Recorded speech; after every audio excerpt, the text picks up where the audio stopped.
Tinggal nikah. Murad Marid. Motor. Hari pernikahan mantan.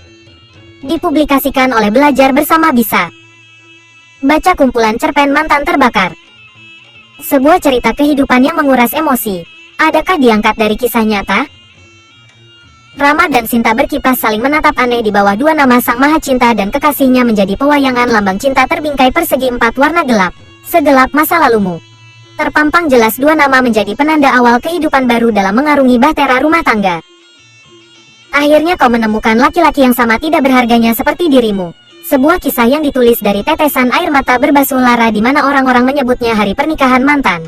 Bagaimana kalian bertemu kemudian menikah? Sebuah pertanyaan yang tidak perlu untuk diceritakan. Hanya kau dan ia yang paling mengerti akan hal itu. Hanya ada satu pertanyaan yang mengganjal pikiran. Apa yang terjadi dengan malam pertama kalian? Sedang kesucian perawan kebanggaan setiap perempuan itu telah musnah. Adakah suamimu mengetahui rahasia kelam itu? Atau seperti dulu yang kau lakukan, berbohong dengan tangis air mata buaya? Bukan lagi air mata kadal. Demi api neraka yang membakar jiwa para pendosa.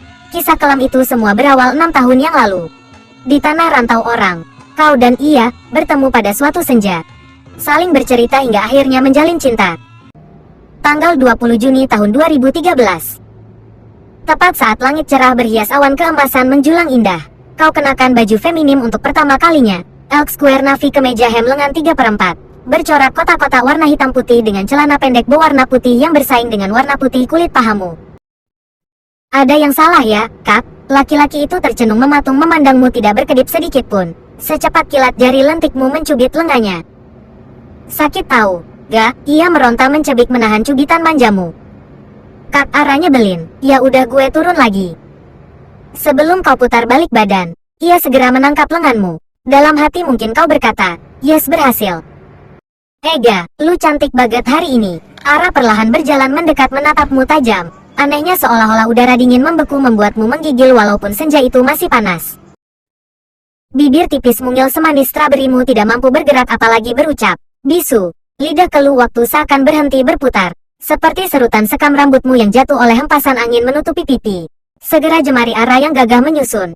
Menghitung jumlah rambut hitam keemasan seperti warna senja itu kembali pada tatanannya. Apa ini artinya? Lu nerima cinta gue, gak? Sebuah pertanyaan dari Ara membuatmu semakin gugup. Jantungmu berdetak lebih kencang berkali-kali tapi kamu tidak mati-mati. Aneh ya, biarin. Dalam hati kau bergumam. Inilah tanganku.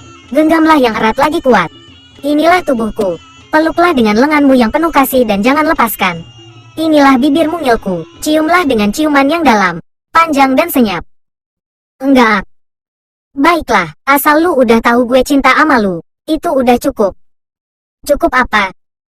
Matamu mendelik menantangnya. Perlahan akal warasmu mulai meranggas berganti emosi membuncah. Kau tarik begitu saja. Tali goci, hem kemeja biru baju Ara sekuat tenaga hingga kedua hidung mancung itu saling menyentuh. Deru nafas kau dan ia kian jelas terdengar dalam resah memporak-porandakan logika. Sepertinya Cupid telah menyihir cinta kalian berdua.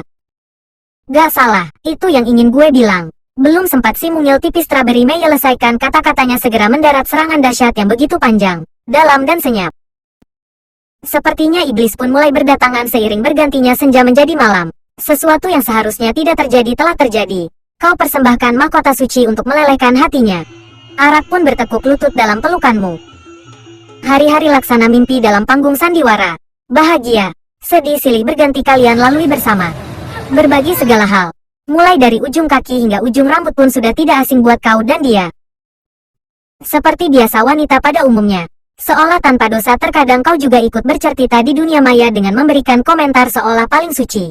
Bahkan tak jarang sering menghakimi para pendosa. Sungguh kau memang wanita beracun secerdik ular. Selincah tupai melompat. Bukannya kalian akhirnya menikah, justru malah berpisah. Lantaran restu keluarga Ara tadi dapat. Kau pergi menghilang membawa malu, atau memang tidak tahu malu? Bagaimana mungkin? Kau yang dulu seramah kecinci menyapa Ara, sekuat hati meyakinkannya. Namun saat ia memperjuangkan cintamu, kau pergi begitu saja. Apa kau lupa 3 tahun yang telah kalian lalui bersama?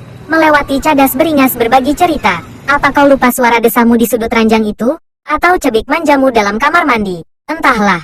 Bahkan di dapur bermain tepung atau saat memasak. Di tangga. Di kolam renang. Di semua sudut-sudut dalam dan luar ruangan itu masih menyisakan aroma keringat harum racunmu. Apa kau lupa dengan senyummu yang selalu tersuguhkan hanya untuk Ara? Semua bayangan kenangan itu mungkin saat ini telah sirna. 6 tahun telah berlalu. Kini laki-laki bernama Uki yang sebentar lagi menjadi ayah dari anak pertamamu. Waktu tidak bisa diputar kembali. Begitu juga dengan sejarah cinta yang tidak mungkin bisa dihapus sekalipun ia mati untuk selamanya. Paling tidak Ara sekarang lebih tenang saat mengetahui kenyataan. Bukan rindu yang dikirimkan namun bingkai pernikahan yang menjadi jawaban. Ia akan baik-baik saja, mungkin, entahlah, the end. Kalau mau pergi, jangan setengah-setengah. Karena dalam cinta kau yang pilih menyerah. Kau pilih dia.